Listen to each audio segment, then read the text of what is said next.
Hey, hi everybody. The first thing is you cannot download the videos from LinkedIn app. There is no other way to download the videos from LinkedIn app.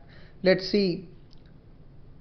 This is the video playing from LinkedIn, and if you right click on it or long press on it, you don't have anything to do or anything to get the video URL or something. You just need to share it to another post or another video. That's it.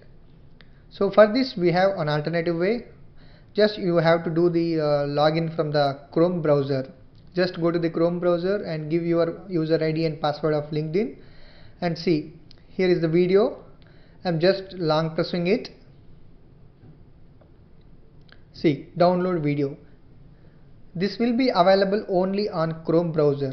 So once you download the video, it will store in your mobile device.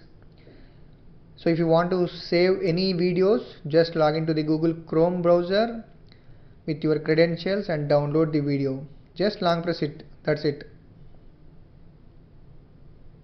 So in this manner you can download the videos from LinkedIn. Thank you for watching this video.